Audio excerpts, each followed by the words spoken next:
Everyone wants to increase their income, but there's so much noise that says just start a business with no real context on how to get from where you are now to where you want to be.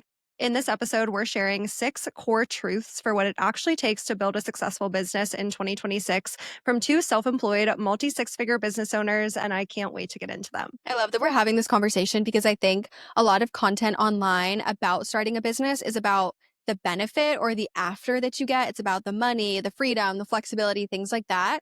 And while that's really great, and that's what they'll, try to sell you on to start a business. Oh, it's easy. You can have all this. I think there are so many things to think about before you actually start a business. And yeah, I'm glad we're gonna dive into them and not just talk about the benefits, but really what it actually takes. Yeah, and I also think that a lot of the content online, and you can't fault people for this because it's their reality at that current moment. I know Mhm. I find myself kind of thinking this way about my own content as well, but what your life looks like after you have grown your business is completely different from what your life looks like when you're really in the Yes. thick of it. But a lot of times people don't see it in the thick of it because that means you haven't grown yet. So you're not visible to a lot of people at that point. I know in just the context of being a content creator, it's the same exact way. People look at these big influencers and see the type of content that they're putting out. They see what their house looks like. So their content's super aesthetic because they have a lot of natural light in this big, huge mansion. But you don't see all of the videos that they posted in their college dorm room, or, yeah, when they had 6 roommates and their house wasn't aesthetic and they had no natural light, or they're filming after work. So it's like pitch black in all of their videos. You don't see all of that. So I think that sometimes there is a little bit of a warped view around what does it actually take, and what are the things that you should be focused on when you're in those earlier stages, not necessarily when you're in a nurture state.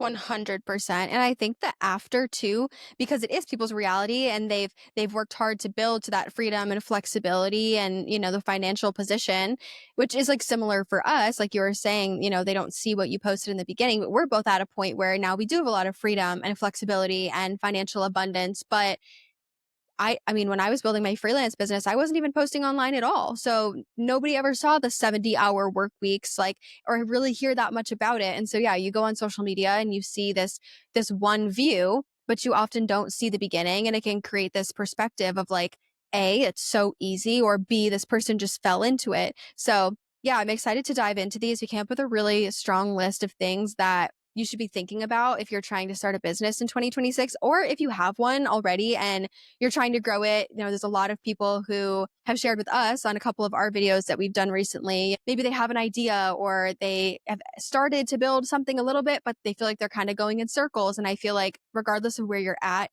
in that journey, whether you're, yeah, starting something, you already have something, I think it's going to be really relevant. Totally agree. Okay, let's get into the first one. I love this first one. I think this is like a huge misconception for people. And I think that this is why a lot of people wait to get started for way longer than they should. Okay? This truth is that you need distribution first, not a business idea. And what I mean by this is if you are thinking of, okay, I want to start a business in, let's say, the personal development niche. I'll give that because that's like definitely the niche that Grace and I are in with this podcast, right? You need distribution in the personal development niche, as in you need to start capturing people's attention. What you don't need from day one is your business idea, as in your business model. Grace and I have been doing this podcast for 3 years, capturing people's attention in the personal development niche and really starting to build an audience, get that distribution under us. We still have no idea what our business model is. In the future, I'm sure we will have a product, a service, merch, events, something like that. And we've definitely talked about those things. But I think a lot of people wait to get started because they don't have a clear monetization strategy. So they're like, well, why would I start posting videos about it? Or why would I start my YouTube channel? Because I don't know exactly how I'm going to monetize it. You need the distribution first. You need to start capturing the attention first. And naturally, it will lead you to the business idea or the business model. I see so many clients on my, freelance marketing side where they will come to me with this product that they've spent so long working on. And then they're like, yeah, let's go market it. And they think that the marketing aspect is going to be like so easy. Oh, we're just going to talk about it online a little bit and people are going to flock to our product and buy it. And I'm like, hello? Like, I'm like, no, like you need to think about how you're going to get the word out about it. And before you are investing all of that time into it, I think, I don't know, I think when you're like, for example, with a podcast too, I think a lot of people come to me and they say, I want to start a podcast. And I'm thinking to myself, okay, how are you going to get people to listen to it? If you don't have a platform online or some sort of way for distribution, like your podcast isn't just magically going to float to the top of the list on Spotify, nor are people searching for your specific podcast all the time. If someone searches for self-help podcast, ours might come up in that list, but we're Maybe. probably going to be maybe, I'm like maybe, but we're probably going to be very, very far behind the Jay Shetty's, the Mel Robbins, all these podcasts that are much, much larger. So our way for distribution is the fact that we have our own platform. So it's like if you know people say I want to start a podcast, I'm like, what is going to be your channel for distribution if you have zero, you don't have a following, like or you know, or an email list or anything, a blog, nothing. You have no way to reach all these people. So it's like you have to think about that before you just like go full force into starting some sort of business. Yeah, and that's unfortunately or unfortunately, I think unfortunately, if you look at social media, like that's never something I want to do. I don't want to put my face to the camera. If so, this episode might not be for you, but I would Hmm. encourage you to listen all the way through it to really reshift how you think about social media from you only post on it if you want to be an influencer and post everything about your life. We've talked about this on the podcast so many times. Start thinking of social media as the distribution arm of your business. That's how you're going to market it. In order to have a business, you need product and you need marketing. You need something to sell and you need a way to market it. And social media is that free distribution channel that can help you reach as many people as possible in order to sell your product whenever that product does come. I do have a couple of examples of this. So the first one is this girl commented on one of my videos yesterday and she was saying that she wants to build a coffee cart and I was like, "Oh my gosh, you need to start documenting the journey of that on social Yes. media. If you want your business to be a coffee cart, you might not inherently think of social media as being something necessary to do because a coffee cart is it's very much so an in-person experience. However, if you start posting about building your coffee cart and you tag the city that you're in, all of a sudden you're naturally going to start building an audience in your city. And when your coffee cart is built, you're going to have way more inbounds for people wanting your coffee cart to be at locations in your city than you would if you didn't have an audience. So frankly, it's a way quicker way to get to your desired result, which is your business. The second example of that is my own. And I've probably talked about this on the podcast before, but when I started posting on TikTok back in 2022, I knew my interest and what I was passionate about was money and personal finance. I loved, the idea of financial freedom and I was really passionate about investing and I started posting TikToks about it. But about 6 months into it, I posted a couple budgeting videos. Like budgeting wasn't even my main thing. And I was posting the spreadsheet that I was using to budget my money. It was nothing crazy. It was like something that I made like over a weekend. It wasn't built out by any means, but people started commenting on it being like, can I get that template that you're using or that spreadsheet that you're using? And I was like, are you sure? Like it's bare. It's like this. There's like a couple like color coding things on there, but it like was pretty bare.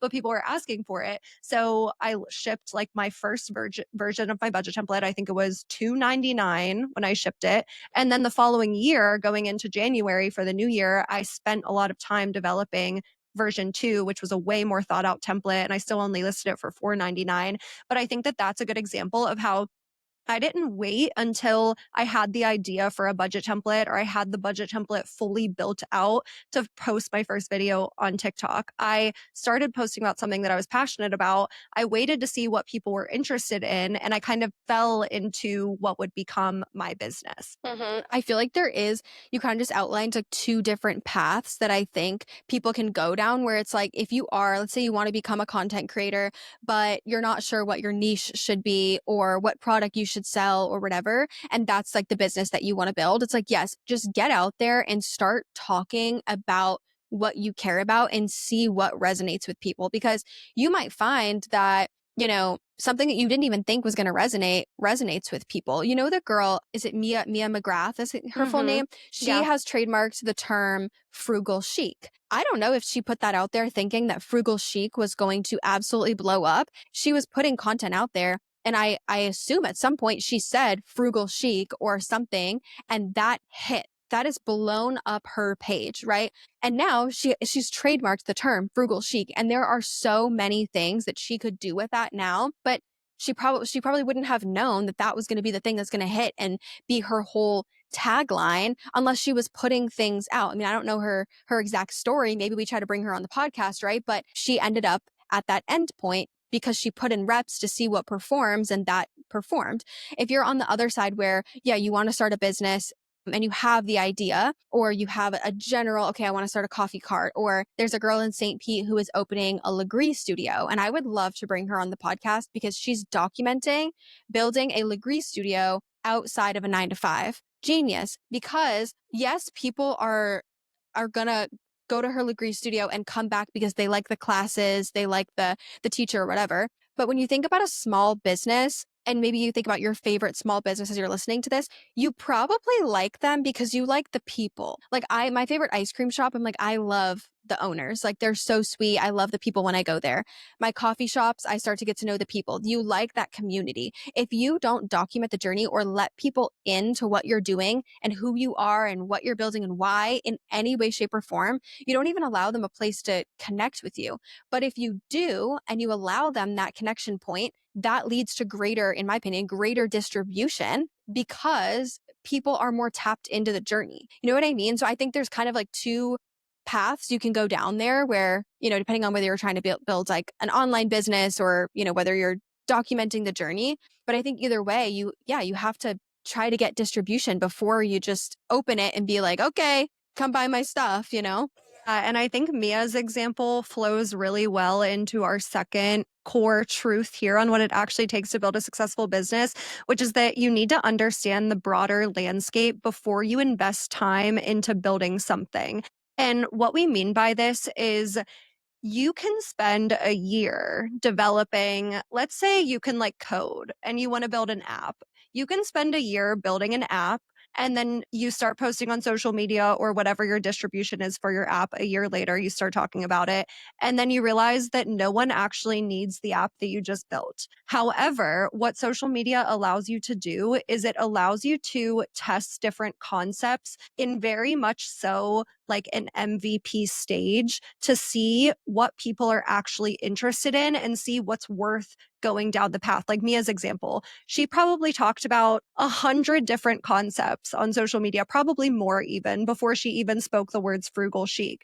But then she posted a video about it and all of these people started loving it and it started blowing up. So that made her continue to double down on that concept, trademark it, develop. I think she has like a separate Instagram account for it. So she has like an entire business around this frugal chic concept now. But if she were to sit there for a year and just try to think of a business or a tagline or whatever it may be, she never would have got to frugal chic on her own. She probably would have spent too much time investing into building something that people don't even need or want. You have to let them tell you what they need or want. Yes. And I want to say as well that I have so many thoughts on this one. This is such a thing I'm so passionate about because people will come to me and ask for advice about a business or an idea that they have. And I'm sure you get the same thing too. I get a lot of emails from businesses that want my thoughts or opinions on their product, or people who are like, oh, I want to work with you and I want you to be my social media manager. They tell me about their product and I'm like,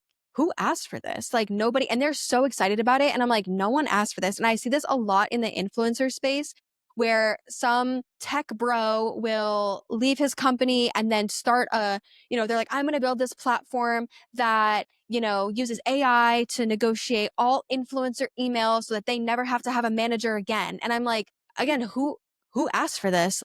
Do you even know an influencer personally? Like you're building a product off of something that, like, again, who asked for it?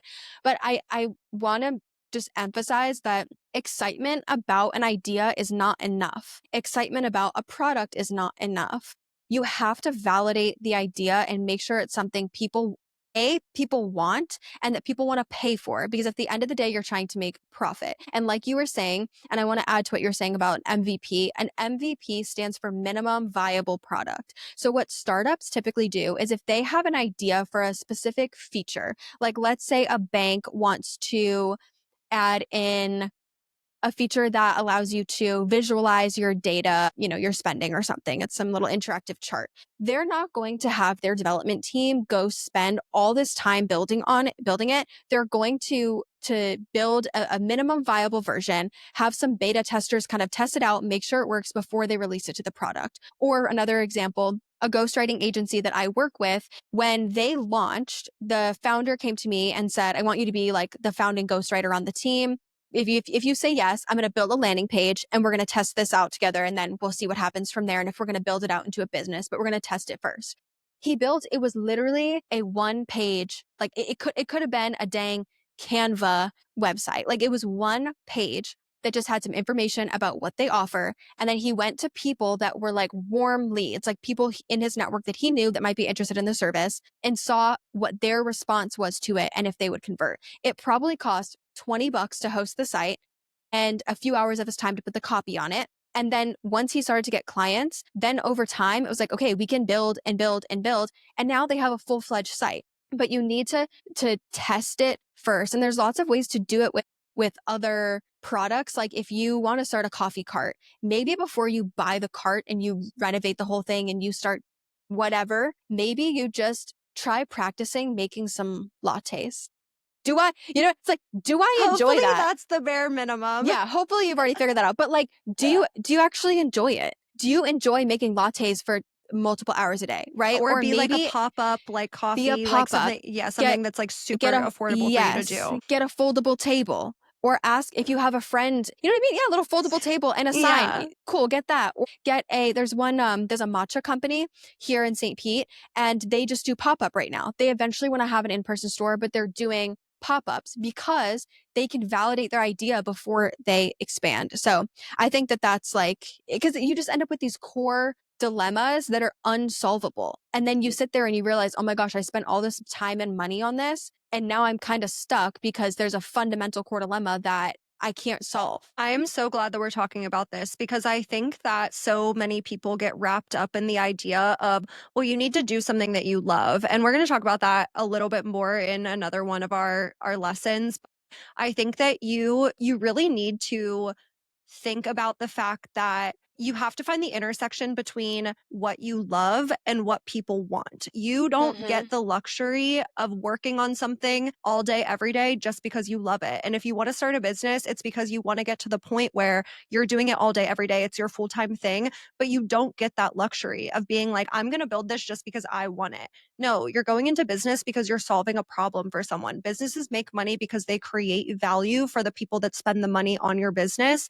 So you really need to operate that way and think, okay, just because I'm passionate about investing and making TikToks about investing, people are asking for my budget template. So instead of me developing an investing course that no one's asking for and nobody wants from me, I'm going to spend time building out this budget template because it's something that I use. It's something that I know that I can create a product on. Is it something that I absolutely love? No, but it's what people are asking for. And that's how you get to the point in your business. And you gave a lot of examples with different types of businesses, but I think when you're starting from the perspective of, I'm going to start posting on social media about topics, that's going to be my MVP. What does that trajectory look like to continue to test? It could be something as simple as start an email list. Like if there's a topic that maybe is getting a little bit more traction than your other videos and you're like, I feel like I have more to say on this topic, maybe create it into a freebie like PDF or something and create an email list for it and see how many signups you get for the email list. That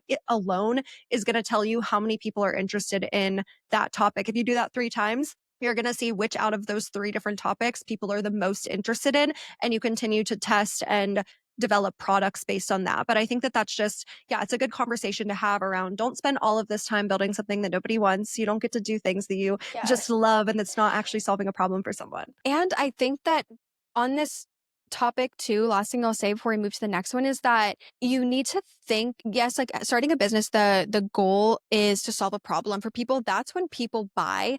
And that's when people buy with excitement and they buy often and they buy freely, right? If you have to force people or kind of like pull on their heartstrings to motivate them to buy, it's probably not something they want. And I see this with a lot of small businesses where this has happened, where they start like a gift shop or something that is something, it's like in a small town, nobody asked for it.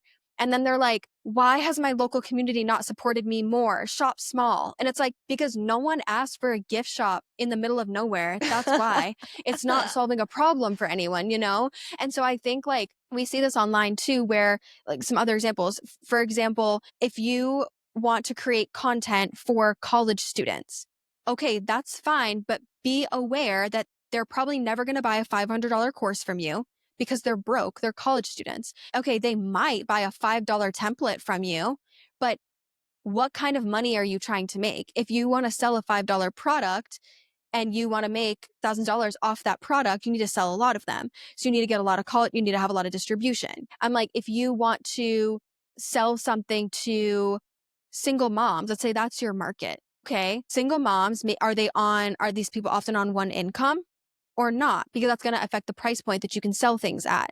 And I say these examples because I'm in a coaching program where there's people who have different types of programs like this. But I think you just have to think about, what does my audience want to spend money on, and think about if that makes sense. When I started freelancing, I wanted to do social media management for nonprofits and mission driven companies. My MVP and the way I tested this and validated my idea was I made a Google form and I sent it out to people who had companies like that. And I said, hey, I'm trying to figure out how I can better serve y'all. Would you mind filling this out? And I asked what their budget would be for every month for social media management, full social media management. Okay. Like multiple reels a week. I'm taking care of everything, concepting, filming, editing, everything. Their budgets were literally $500 to $1,000 a month.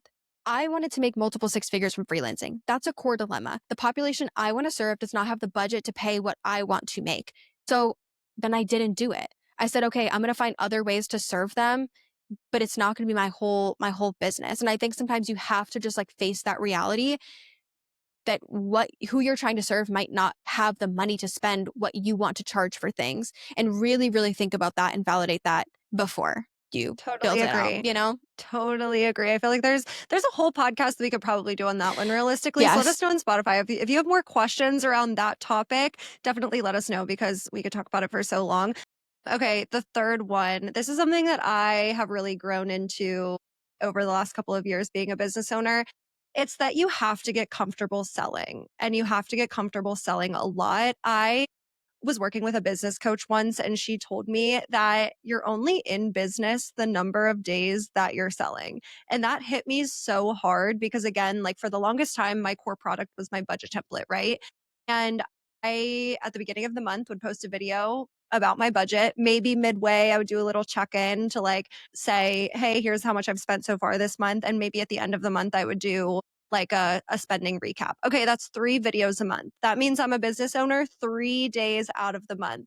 And I feel like the reason why we wanted to bring this up is because it can feel icky to sell, but when you're so confident in what you're selling and when you really do come at business from a value perspective and how does my product actually provide value to people, you shouldn't feel bad talking about your offer all the time. You have to. Whether your offer right now is that freebie in your email that's going to send people down a funnel that can then convert into a paying customer, whatever it may be, but you have to spend time consistently almost every single day getting people into your world and selling. I think that selling can often feel icky because of how sales has been historically. Whenever I think about sales, I think about the people who show up on your doorstep and try to sell you on like pest control, and you're like, please get off my porch, you know? Or people who are very flashy about it, or it's clear that they're selling people on a hope and a dream, and, their product is really not that great. But selling does not have to mean being salesy. You can sell without being salesy. Like, I think about my friends who are like, oh my gosh, this lip gloss, phenomenal. Love it. It's like not sticky. I feel like it's the perfect color. It lasts long. What they're basically doing is selling me on a product that they love. I don't think that is salesy. I'm like, thank you so much, girl. I'm on my way to Sephora right now.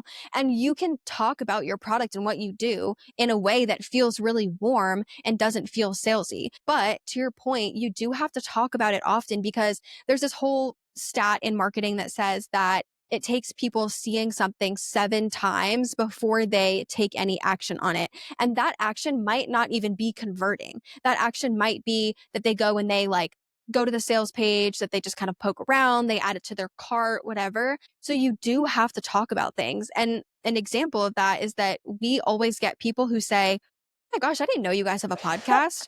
I love this. And I'm sitting here sometimes and I'm like, dang, I think that I talk about having a podcast so much. Or recently as well, on like all my style series videos, and even on like other videos I've done, I will say, comment this word for, the links to whatever clothing items I'm showing. And I also feel like I link clothes on my stories so often. And I get DMs every day from people saying, oh my gosh, where's this shirt from? And I'm like, I'm like, here I am thinking I'm being overbearing with linking and talking about the products I bought way too much, but people are still asking me where they can find them. So I'm like, dang, the fact that y'all don't know I have a shop I am definitely not talking about it enough. And so I think we have this perception that we're selling in excess, when in reality, our audiences, they have no clue. They don't even know. But also, you think about how often you have to say something for it to actually stick for somebody. If you only sell 3 times in a month, and let's say one of your followers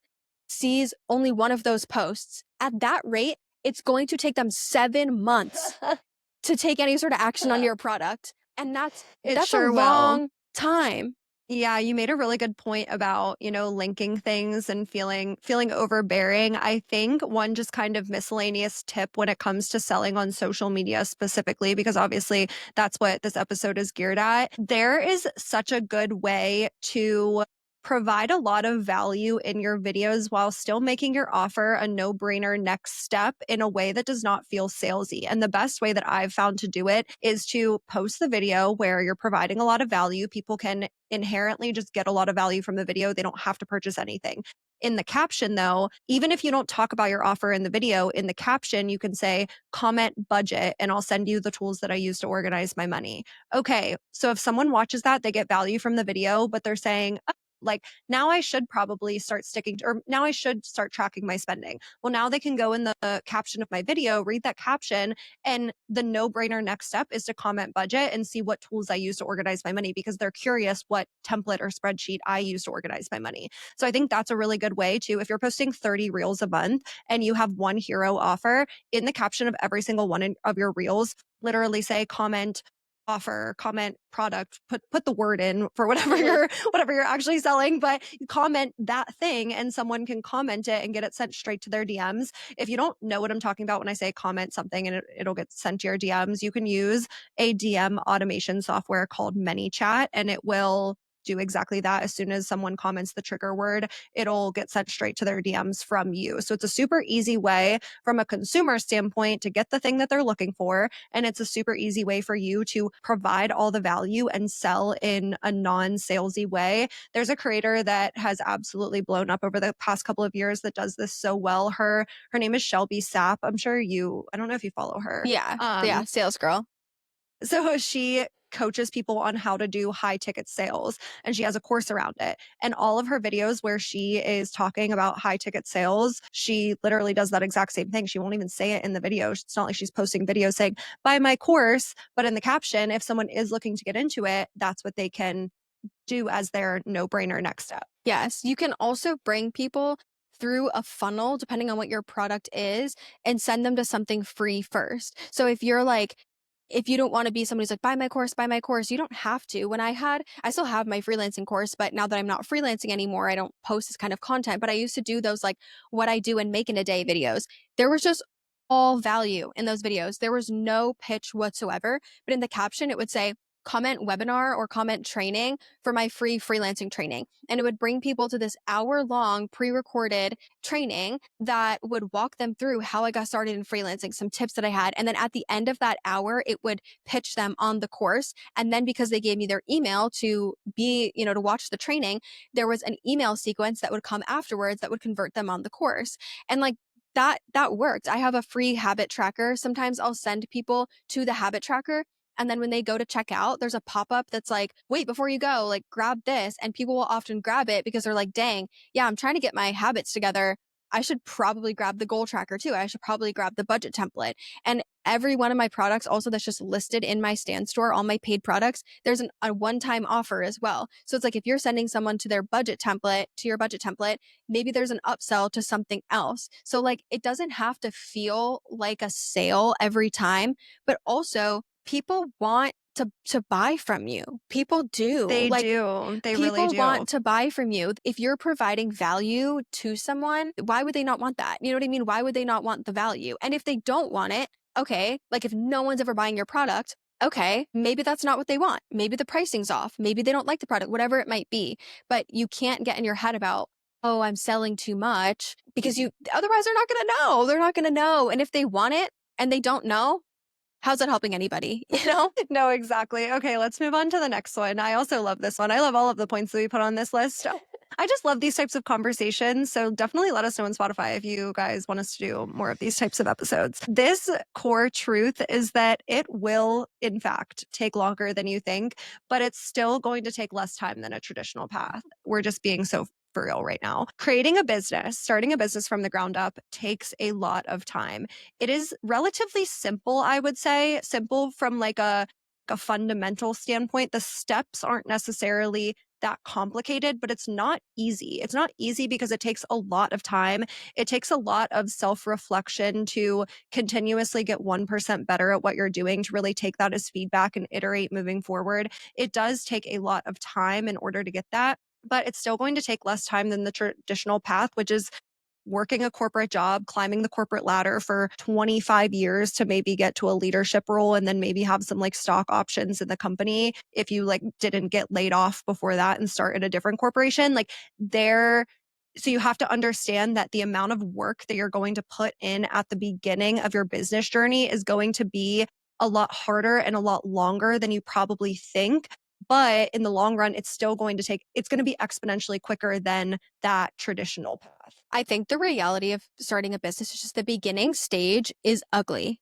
It's It very ugly. sucks. People will literally be like, "Oh my gosh, how'd you get started in freelancing?" I was like, I actually was like insane for a year is what happened. I'm like, I worked 70 hours a week and then finally I pulled back to 60 hours after like 5 or 6 months. And I remember my first 60-hour work week, I was like, oh my gosh, I'm like, I'm living a life of luxury. I was like, this is work-life balance, baby. I really Mhm. felt like that was balance because I did not know balance. I didn't work a 40-hour work week until it was probably a year and a half into freelancing. And even then, that was like maybe a 40-hour work week. And then the next week it was 50. And then it was 40. Like, I think that you just have to like commit to it. I was in a Facebook group years ago, and it was a Facebook group for people in their 20s. And someone once made a post basically saying they were in their late 20s and they were debating going back to grad school. And they were like, I don't know if I should do it or not. I just feel like I'm kind of like older at this point, and I'm not going to end up finishing the program till my early 30s and whatever. I don't know if it's worth it. And someone commented back and they were like, you're going to be 35 regardless. So would you rather be 35 with the degree that you want or 35 without? And that changed my perspective on so many things. And I think it applies so well to starting a business because it's like, if that's what you want to do, like you're going to be 40 regardless. You're going to be 30 regardless. You're going to be 80 regardless. Would you rather be 40 with the business that you want, 40 and still doing what you're doing now and hoping or wondering what it would be like to have started your own business? Because time's going to pass regardless. So you can either use it to build what you actually want or to build what you don't want. It's going to be hard. You have to choose your hard. Choose your hard, choose your ugly. Either you're in a job you don't like and it's hard and it's ugly and you don't like it and you're unhappy, or you go after what you want and it's hard and it's ugly, but you're building something you actually enjoy. And you have to get the thought of balance completely out of your head. If I'm being so Yeah. totally honest with you, your path was very similar to mine, except I was working a corporate role when I started building my business, posting on social media, getting freelance clients. So my schedule looked like my 40-hour work week for my corporate job. I was remote, so I had a little bit of flexibility there. Obviously, I didn't have to spend time driving to and from the office every day, but I did have a 40-hour a week job. And I also got promoted during that time, which made my workload literally double. I feel like that's what they don't tell you about corporate America is that you like I didn't want to get promoted because I was like, my workload is literally double. And I got like a 5% raise. I was like, give me my other job back. But anyway, that's besides the point. But yeah, I was working my corporate job, posting on social media, and then I started taking on freelance clients. That's also when I started working at the startup. So literally at one time I had my job, was working 15 hours a week at the startup. I think I had another freelance client at the time and posting on social media. Like there's no balance, there's no such No. thing. But what you have to realize is I think I actually saw an Instagram reel about this the other day where someone was saying, you're working hard now for a soft life later. If you're not willing to Mhm. put in that hard work now and get rid of that idea of balance for probably a good 2 years realistically, you're never going to get to the point where you gain back that control over your time and that balance down the road. And now that we're on the other side of it, like we have so much more balance in our life. And don't get me wrong, like being a business owner is still hard in its own way down the line, but there is exponentially more balance when you're on the other side of it. You just have to be willing to get over that hump of really hard, Mhm. no balance, just working all the time mode. Yes, this might be a hot take, but I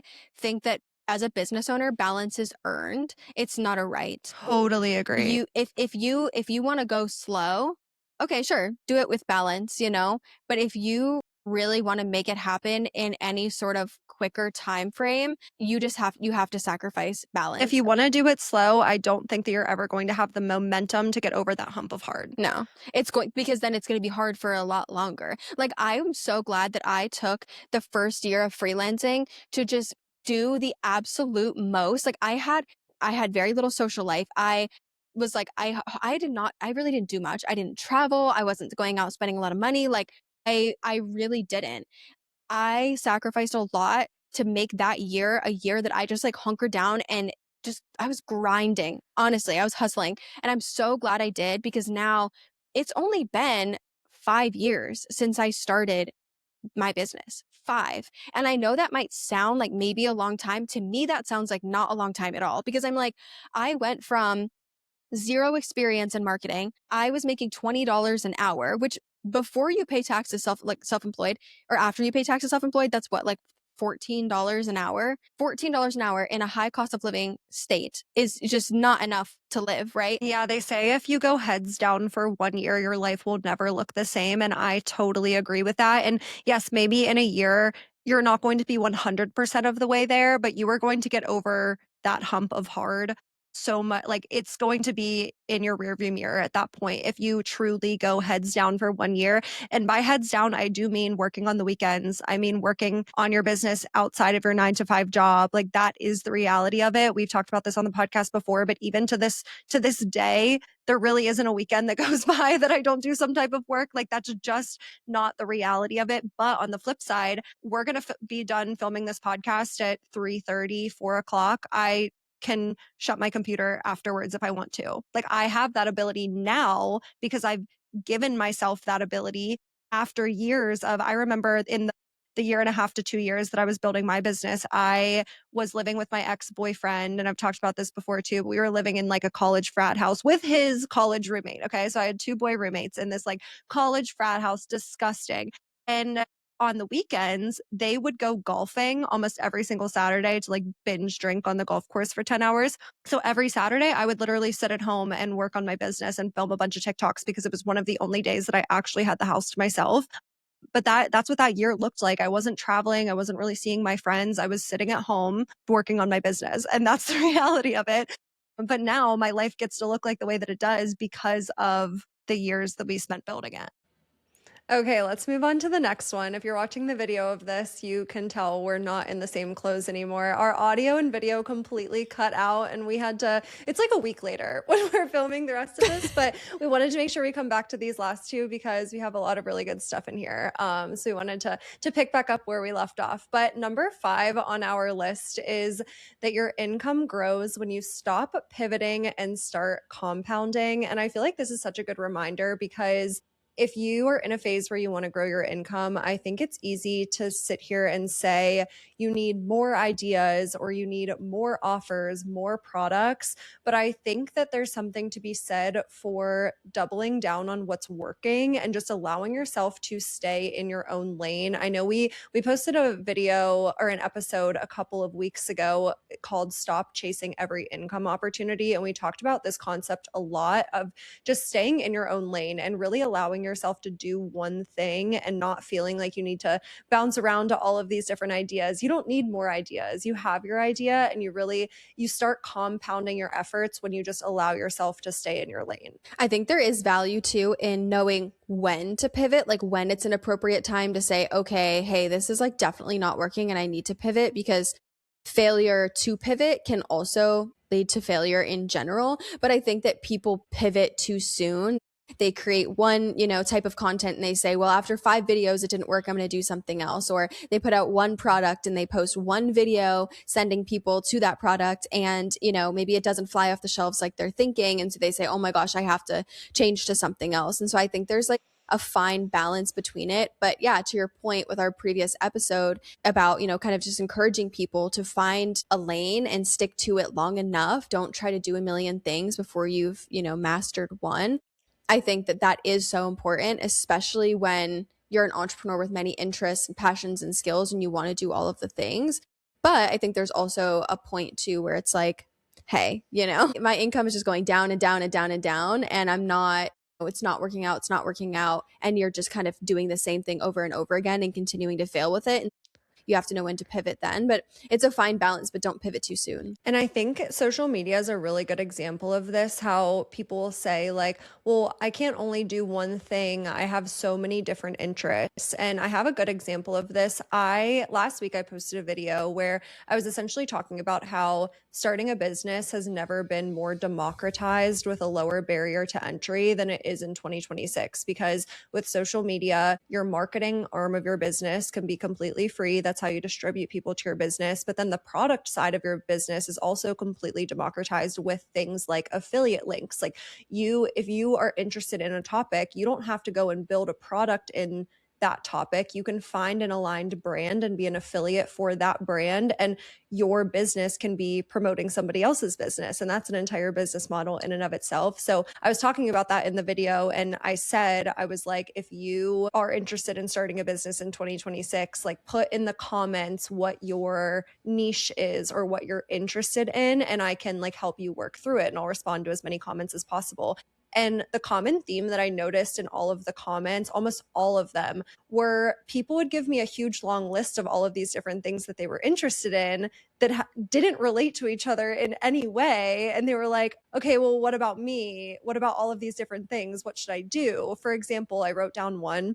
This person's comment said, snorkeling, travel, hiking, organization, working, growing your career. And I think that that's a good example. Like, you could be interested in all of those things. I feel like I have a lot of different interests, but I think you really need to take a step back and say, okay, which one of these can I actually provide people value in? Because your business, you make money when you provide value to people. So just because you're interested in snorkeling, can you provide value to people in the realm of snorkeling? Maybe you can. Maybe you are really passionate about teaching people how to snorkel or where to get certified or the best places to snorkel. That's fine. But if you're not that passionate about it, if it's just a hobby for you, that's probably not going to be the one in the list that you're going to build an entire business on. And I think it depends too the type of business you're trying to build, right? Like if you are, let's say you're a content creator and you're this person who is into snorkeling, travel, hiking, organization, whatever, if the way that you frame your content is like the girl with a million hobbies, and like that's your thing, and your goal is to teach people and show people that you can have a million hobbies, and here's how to balance them and how to budget for them, and here's like what my hobbies are, whatever. Cool. If you're like, okay, I want to sell a digital product that is like providing value around that, it's like, okay, what would that be, and how deep can you go on all of those things? But if you're trying to build, I don't know, some sort of like brick and mortar business, and you're saying you have all these interests, it's like, okay, we cannot have a snorkel I don't know what you call it, like tour Snorkel company organization. that also offers organization, right? You know what I mean? Like you have to think about what you're trying to build. But I think there are ways to incorporate multiple interests into the same umbrella, especially on social media, but there has to be like a common thread. And I think that what happens a lot is, for example, someone like this, they say, okay, they hear someone tell them, you have to pick a niche, you have to do one thing.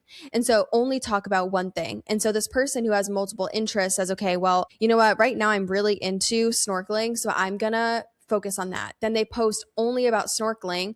They get tired of posting about that because there's someone with multiple interests, but then they hear the advice of, no, you have to niche down, just keep going, keep going. And they're like, but I'm tired of this. I don't want to do this. It's not making me happy. So then they say, well, let me just pivot completely and I'll only talk about travel. I'll only talk about hiking. I'm only going to talk about one topic at a time. And I think that leads people to just be like, I don't know, kind of not like burnt out, but kind of burnt out. And so it's like, you can either take the route of being the person with the niche who picks one thing and sticks to it, provide value, keep going, let it compound.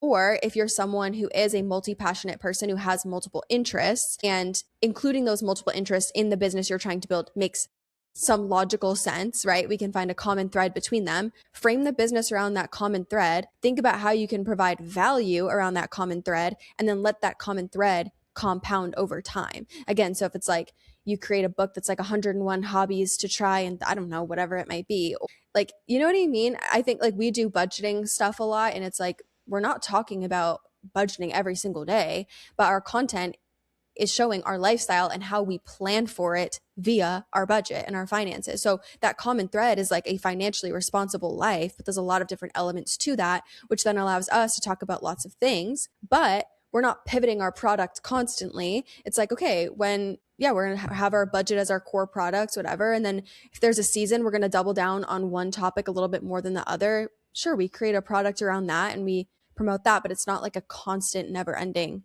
pivot. So everything actually has time to compound a little bit. Yeah, for sure. And it goes back to, what the purpose of what you're trying to do is, because I think when we're talking about building a business and really providing value to people by some product or service that you're trying to sell, I think it's a good reminder that it's not good enough to just build a business around something that you like. Like, you really do have to take it a step further. And they call it the intersection of passion, purpose, and skill. So are you passionate enough to talk about it all the time? Do you have a purposeful mission that you can actually add value to someone's life in that space?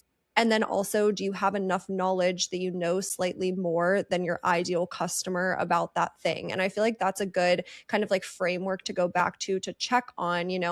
I am very interested in travel. Like, we have friends that have built an entire business through social media about travel, and they definitely have that intersection of passion, purpose, and skill that they can successfully sell travel itineraries or travel packing guides or just different things in that space, because they do have that intersection of passion, purpose, and skill. But if you're the type of person that you're like, no, I do like to travel, I've gone on a couple trips and it's my goal to travel a lot more in my life, is that really the thing that you want to build your business on? Is that the thing that you want to double down on? Maybe it is, and you want to make it more of a priority in your life, but that's something to think about and consider as you're moving through this process. I think the other thing that we wanted to mention here is just like, again, talking about this idea of not doing everything and your income being able to compound when you're not doing any or everything.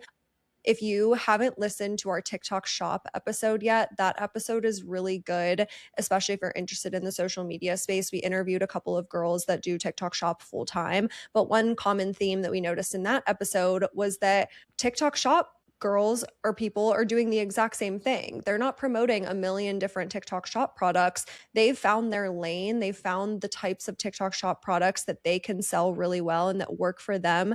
And they're selling the same products over and over and over again and just making hundreds of videos about the same product. The girl that I interviewed, her thing is lash kits. She's found out how to sell lash kits really well. She loves them. Clearly, she uses them all the time. And that's her thing. She makes a lot more money because she's doubled down on the things things that worked for her instead of just making one video about lash kits and then being like, oh, well, it sold okay, but like I already made a video about that, so I couldn't possibly make a second video about it, and then moving on to the next thing. You really do have to give something enough time to let it work out and compound. Absolutely. Okay, number 6, our last one, is that you don't have to be everything to everyone, and you shouldn't be. And I think this advice, I feel like we hear this a lot as content creators, and also just when it comes to marketing other businesses. And it's this idea that if you try to talk to everyone, you're going to be talking to no one. And I think sometimes with content or with business, we think, well, our product, we should be able to just sell it to everybody. And like my content, like, sure, everyone could be able to watch my content. But when you try to speak to everyone, I think you end up so broad that you end up taking a lot of the detail out that your target audience really wants to hear. And I think that ends up taking a little bit of meaning out of it. For example, we have a friend who does content for like first gen Latino women, and it's like money content. And in her content, she makes sure to speak directly to that target person. And so she will use stories from her upbringing that are very relatable to other people's upbringings. Or she will talk about, she'll throw in like words in Spanish here and there because she knows that her target audience is going to understand that.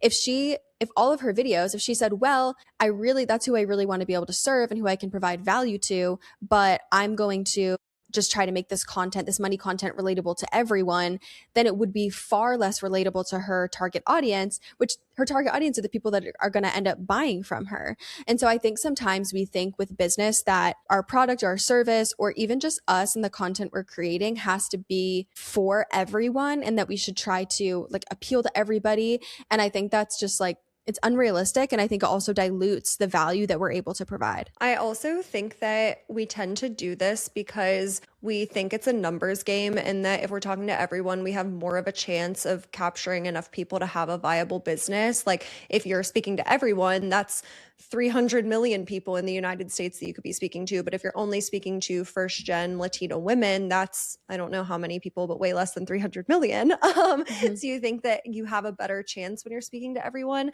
But I think it's important to remember just how small of the market share you actually have to capture in order to have a successful business. For example, if you sell a $100 product, you only need 1,000 customers to have a six-figure business per year. And I think that that's like really good to put into perspective, because you don't have to talk to everyone. And if you, like you just said, if you are trying to talk to everybody, you're probably going to end up talking to nobody. We've definitely found this with the podcast as well. I think when we rebranded, we obviously started to implement some more like lifestyle career type of episodes. And especially with the career arm, at first, I think we tried to make episodes that were a little bit more applicable no matter what stage of your career you're in, like people who only work a 9 to 5 or people who are more entrepreneurial. But then we had to take a step back and say, okay, if we're trying to make an episode that is applicable to someone in a 9 to 5 and also applicable to an entrepreneur, how much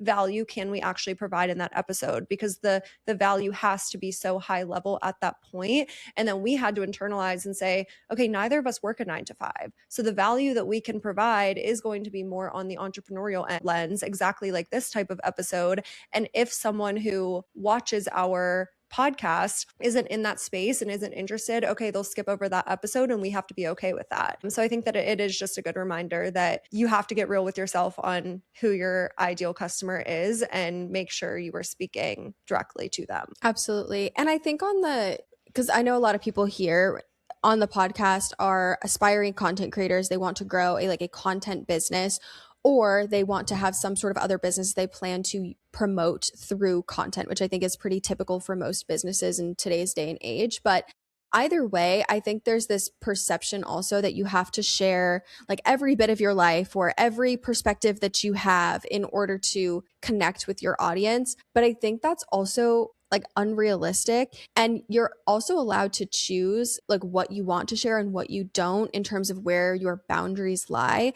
Like sure, it might be relatable to have conversations around dating for my audience of women in their 20s and early 30s, but do I want to share information like the details about my dating life? No, I'll talk about it broadly, but if I'm seeing someone, I'm not going to be sharing like the details of who he is and what he does and all this stuff, because that's a boundary that I don't want to do.